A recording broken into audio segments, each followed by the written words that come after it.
Good day po mga bayang karerista. May 2, 2025, Friday at Metro Turf Club. Start time at 5 p.m.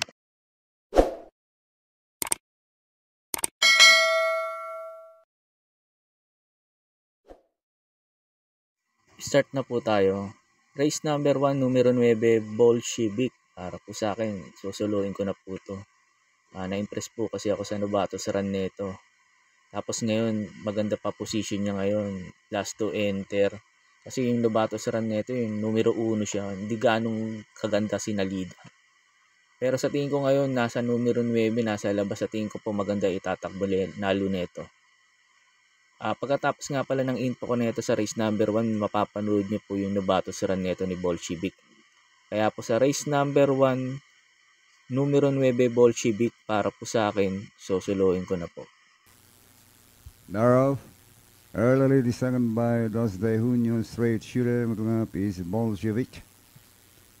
It's Dos de Junio leads the pack now, and moving up is straight shooter, running by the wheel is Bolshevik. Bolshevik, straight shooter, and Chilean spotted back, Dos de Junio. About to pass half mile, it is still Bolshevik. The 3 lengths lead over straight shooter. Then followed by Dos de Junio as the round of far turn, still Bolshevik. Leads by some 3.5 lengths over straight shooter, then another 4 lengths back. Dos de Junio about to pass the last 400, Bolshevik. By only a length and a half, here comes straight shooter now by the outside, 6 lengths away. Dos de Junio as they swing for home. Still Bolshevik. Right outside now is straight shooter, Bolshevik and straight shooter, then followed by Dos de Junio. Down to the finish now is still Bolshevik. Leads by sub 5 now, and finally it's Bolshevik. Second, straight shooter and Dos de Junio.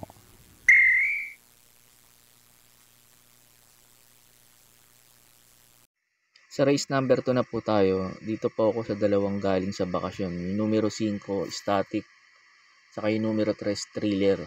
Sa tingin ko po itong dalawang galing sa bakasyon na to, malaki po chance nitong manalo.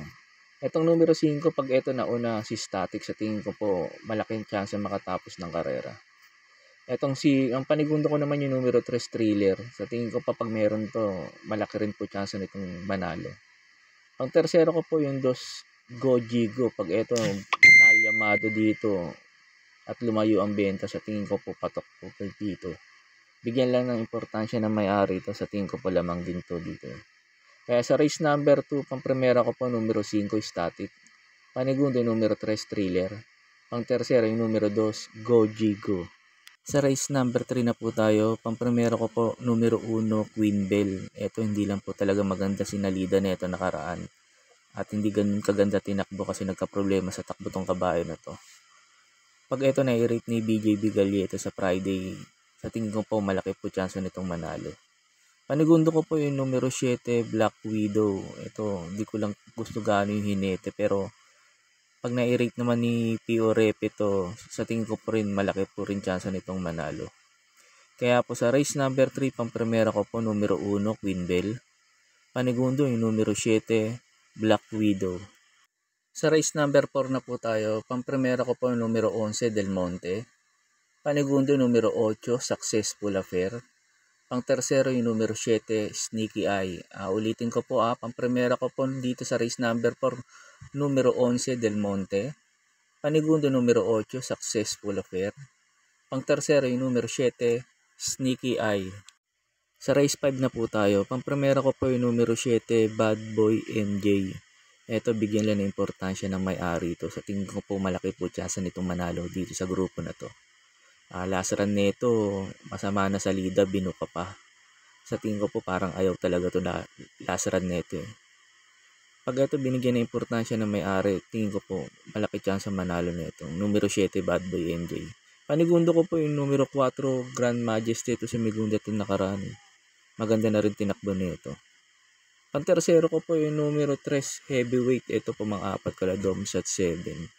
Tingin ko po, paumento pa rin tong kabayo na to.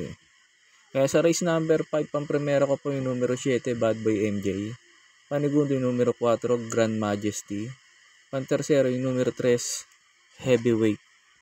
Sa race number 6 na po tayo. Pampremera ko po numero 1, Mang Nano. Ito, bigyan nila ng importansya na may-ari nito. Sa tingin ko po malaki po chance itong manalo rito. Nakaraan lang kasi to, ayaw tong kabayo na to. Pero pag nalyamado to sa Friday, sa tingin ko po malaki po chance na itong manalo at sigurado na rin labas.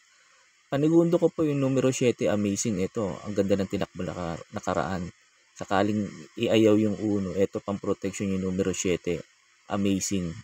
Pantersero ko po yung numero 8, I Under Oath. Pag ito nga po ayaw yung Mang Nano, ito babandera sa tingin ko po. Si I Under Oath kasi mababa na rin sa laban to.